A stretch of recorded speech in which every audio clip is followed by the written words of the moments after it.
Mhm.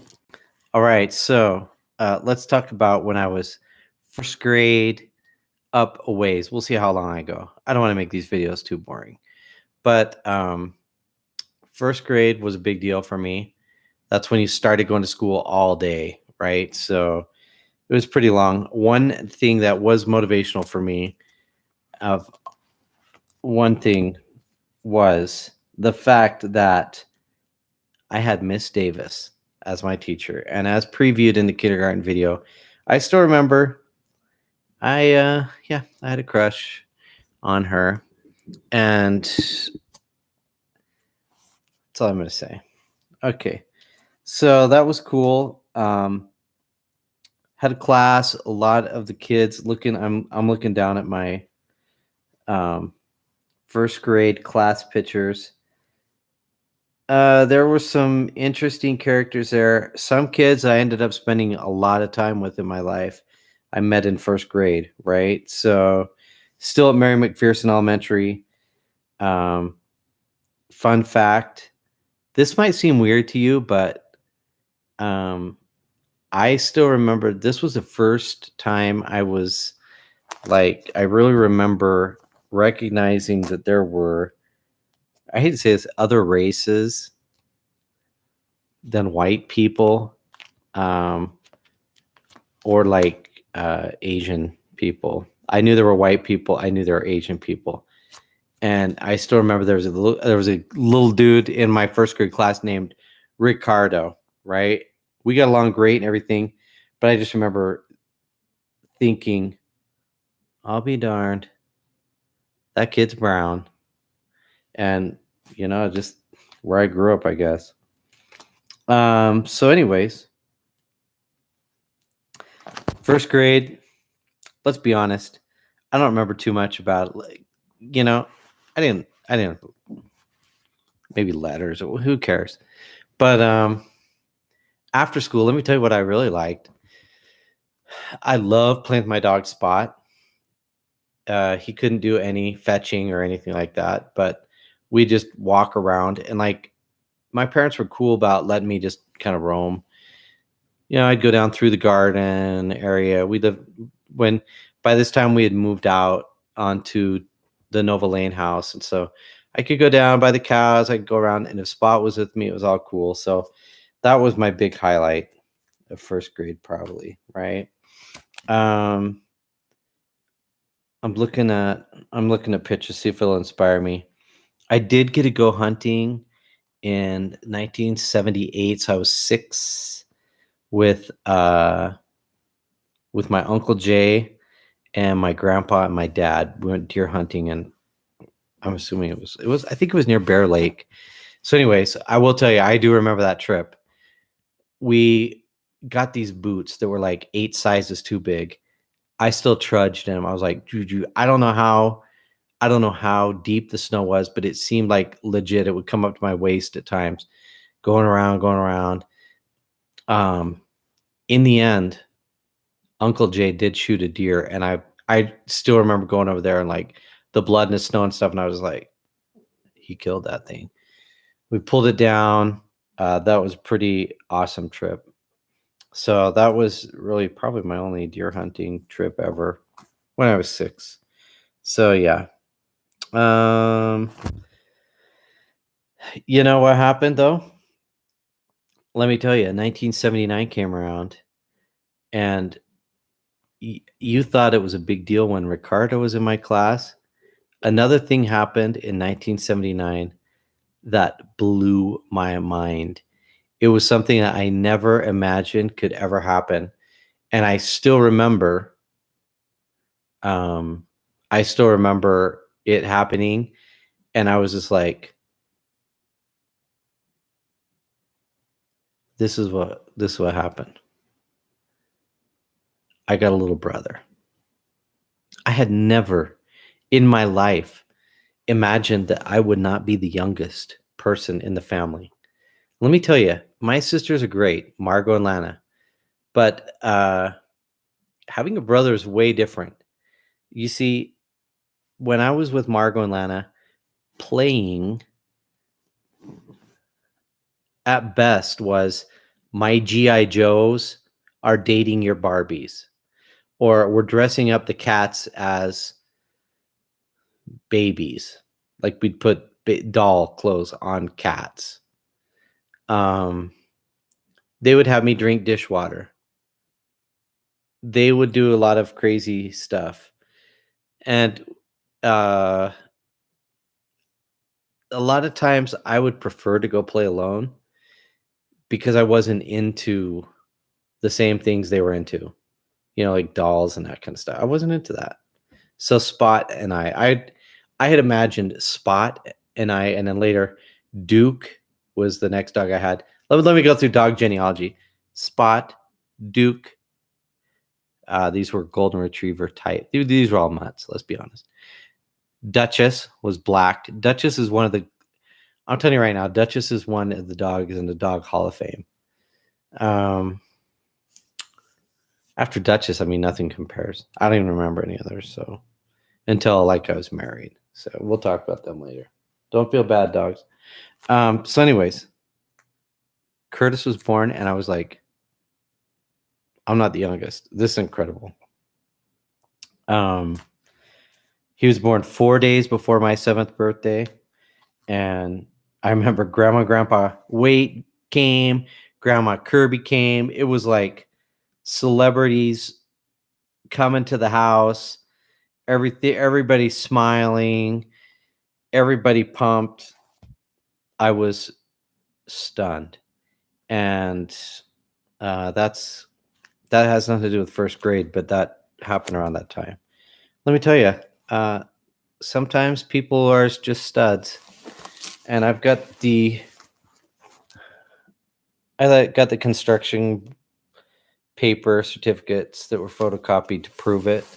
I used to love running, and I was a much faster person when I was younger. I could run fast, so I used to get a lot of awards for running and long distance or short distance. Let's face it, man, I was a gazelle. Okay, but one thing I was not so good at, but my parents wanted me to be well-rounded. So they had me play piano, right?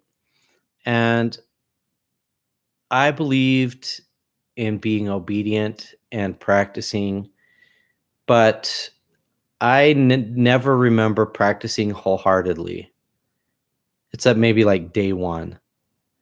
And so my skills never really excelled.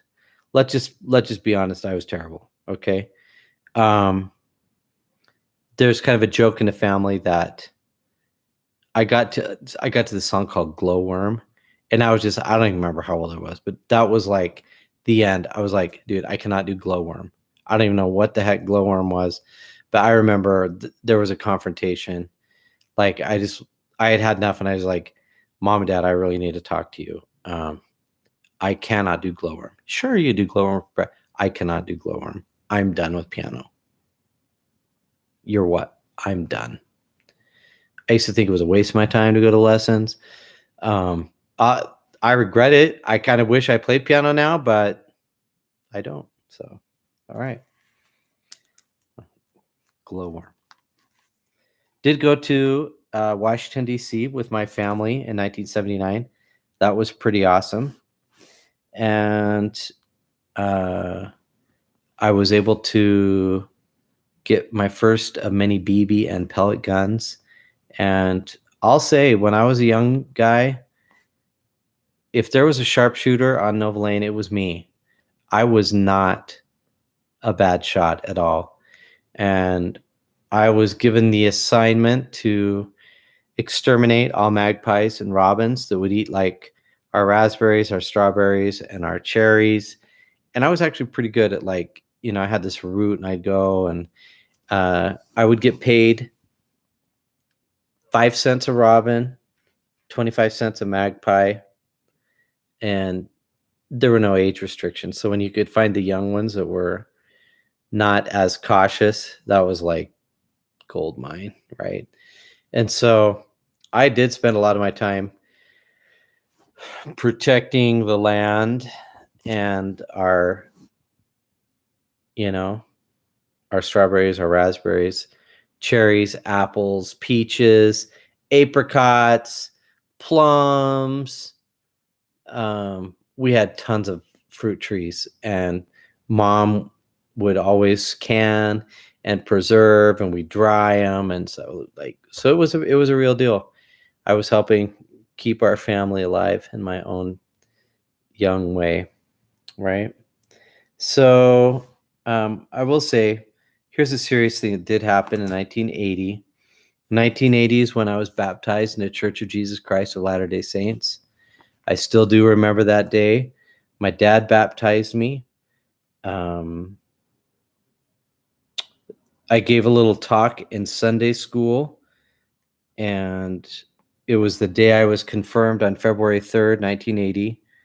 And yeah, that was an important step for me in my life, right? I mean, I was a little kid, but that was when I started making real covenants and getting on that path. So that was a good thing. I do remember it.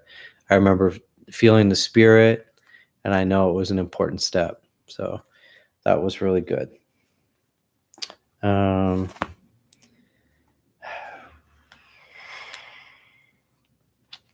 Yeah, so I started, and some other things here I'll tell you about.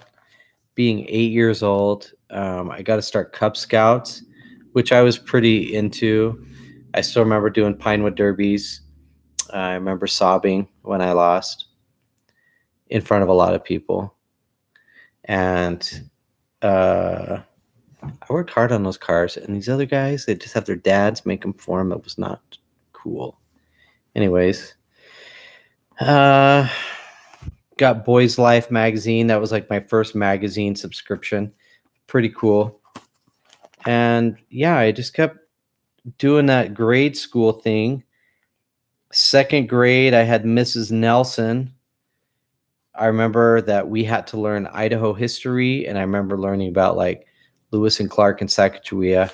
That's like the first stuff I remember learning ever. I don't know what I did in kindergarten or first grade, but I remember learning about like Idaho history. Good job, Miss Nelson. Same kids in the class, basically. Flipping through these pages, see if there's anything else of note. Oh, yeah. So my parents had me begin swimming lessons in 1980, which was good. So we'd go down to the swimming pool. I do remember thinking I would freeze to death because we always had the early morning session, and it was an outdoor pool. So probably I swam a lot because I was moving quickly just so that I wouldn't die or freeze. But anyways, so that's something. Hey, we're just talking about some hot stories. So I did take swimming lessons for like got some hot ones. 3, yeah, about 3 years, which was a big deal. And yeah, I'm an advanced beginner. I could do several strokes for at least 10 yards. So that's good. When we were like in about 1981, we started going up. Grandpa had purchased a place that he called the Ponderosa. I really honestly don't know what. I think it was like in southeastern Idaho, I think, right? But I remember it was next to a river. I think it was called the Cub River, and he eventually had a little cabin built there. But I remember going, and we would, chill at his cabin, and it was just like, I felt the same way I felt like when we went to the Mountain Man Rendezvous. I was like, no, I'd learned about Lewis and Clark and stuff, and I probably thought Lewis and Clark had nothing going on that I hadn't done there. So anyways, it was a cool place. I'm just gonna keep, it's only been 14 minutes. If you're bored, turn off the video. I'm going on. I'm going forward because Mrs. Olson, third grade. That was another grade that was pretty much like every other elementary grade. I probably learned things in school, but I really don't remember learning anything. Only thing I remember about third grade was being super embarrassed 2 days. One day I was kind of sick and made certain bodily noises come out of me in the middle of reading group. Super embarrassing. And then another day, we were doing like a spelling bee, and I was trying to be cool. I was trying to be nice, is what I was trying to do. Hey, Mojo. And I remember it. I still remember this. This is ridiculous. The word was shopping, and so I was trying to help my friend. He was like SHOP, and I was like, "You can do it. You can do it." And he's like SHOP, and I'm like P-ing, P-ing. I know that's immature to laugh at. I was really trying to help him. I was like trying to help him break it down. Like ing is easy, you know that, right? And there's just one more letter P. And so I was sitting there like in front of the class going P-ing, P-ing, and the whole class was laughing their tails off. And I didn't know why. Until Miss Olson quit laughing finally, and she just invited me to sit down, and it dawned on me that I had been saying peeing in front of my third grade class, and you can imagine the maturity level at third grade allowed for much loud laughter. Anyways, I'm going to tell you one more interesting fact, and then I'm stopping because it's getting too long. So when I was a kid, right, you go to primary on Wednesday. You didn't go to primary on Sunday.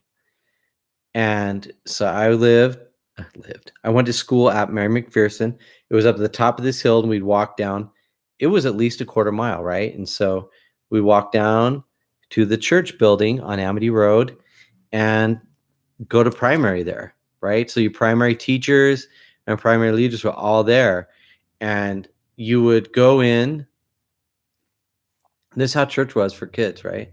So you'd go down after school ends. You knew you're not going home. You're not going home. You're going to primary. We go walk down to the church, get in there, have your singing time, have a lesson. And that was it. So that's obviously different. On Sundays, we go. Let me think how this happened. We went to a lot of church, right? So on Sundays, we'd go to sacrament meeting. No, we wouldn't. We go there, and it was Sunday school first, right? And so we'd all be in the primary room, and you know what? We'd do the sacrament. Like there was deacons in there passing the sacrament to every kid. So it was like we had this like opening exercises. Everybody gets the sacrament, and then we went and had a short class. Then we'd go home for a couple hours. Then we'd come back to sacrament meeting.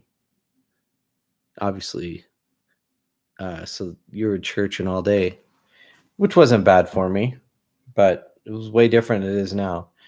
Later, I remember when it switched, and everybody's like, "No, you're gonna have primary on Sunday," and we're like, "What? This is such a change." And we went to primary, right there. It was regular 3-hour block Sundays. Now it's only 2 blocks. Wow. Hope kids don't get too wicked, missing out on their church time. I will say this. When I was a dude, how old am I here? Look at this guy. Basketball, man. I was able to, my parents let me join YBA basketball. And to me, that was the best thing. This was 1981. So I was 9. And I played that for like 3 years. I think I still remember we go and you get like a little T-shirt that was like your color, and then little super short white shorts that everybody wore, and we played, man. We played hard. We were not skilled at all. My first season, points all season. My second season,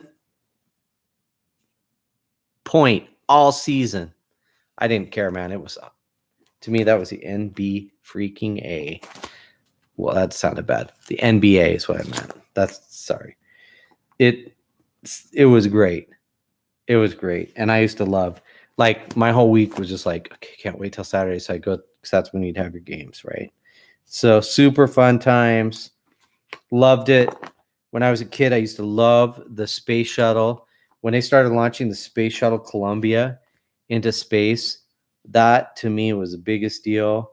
Um, some other things maybe I'll talk about later. I doubt it. In third and fourth grade combo, 1981, had a play called Scrooge. I was Uncle something, and Uncle Fred. I was Uncle Fred. There was a little bit of singing, a little bit of acting. What was I doing? Anyways. What? Mrs. Hegland. I don't even remember her. She must have been a non-loving teacher or something. Anyways, I switched over at third grade. I switched over to this new school. It was called Linder Elementary because of the zoning and stuff. They sent me there. And one thing I do remember, we used to all we'd have like, back then, everybody had super long tube socks. Like if your sock didn't go above your knee, it was not cool. But you'd take one of those tube socks and fill it with marbles, and we'd bring it, and that was lunch, right?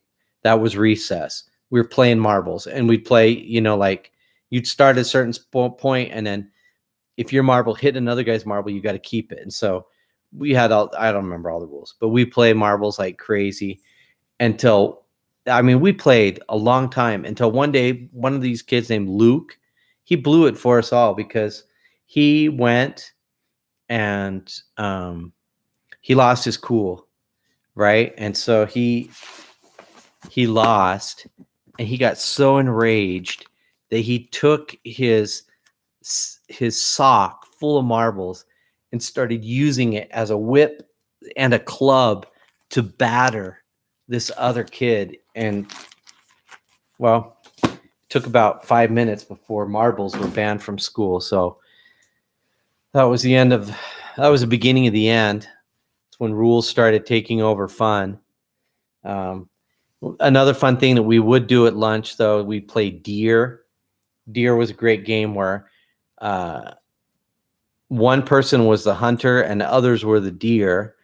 And we'd usually take, we had those big red rubber balls. Like we couldn't even hardly hold on to them.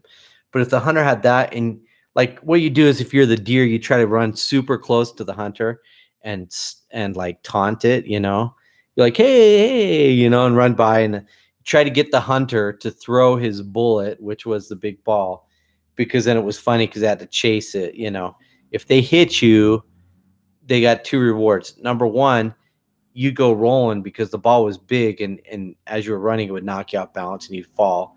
So it'd be great to see people fall.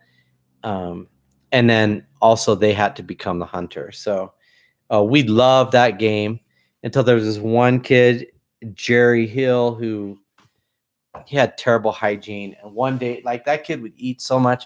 We could not go out to lunch. We couldn't go out to the lunch recess unless you ate all your food. So we'd do stuff like all the time. We'd like drink your milk, and then we'd like, when the lunch ladies weren't looking, you'd put the vegetables inside of the milk carton because you have to throw the milk carton away. So that was a way to like get the food out. Or sometimes you could find somebody, if they liked stuff that you didn't like, you just give them your food. And if the lunch ladies didn't see you giving it away, then it was all cool. You'd have to go up, you'd show them your tray. They'd be like, okay, you've eaten enough. if you like spread it around and they just knew, they'd be like, no, go back and eat more. So you had to eat it all. Anyways, Jerry Hill one day, what a clown. He ate, we got wiener wraps, right? It was like a hot dog wrapped in a roll. And something was wrong with them. I still remember they were green inside. And we were like, these aren't good. We can't eat them. And the lunch lady's like, you got to eat all your food. You guys are just trying to get out of it again. We know you. And we're like, no, they're bad. And Jerry Hill, what a guy. He's like, I like them. They're good. And we're like, okay, Jerry, eat them all.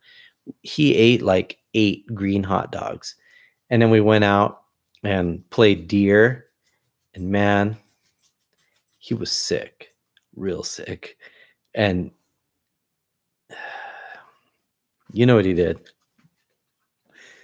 And then because third grade boys are stupid, the hunter thought it would be an upgrade to his ammunition if it was caked with vomit.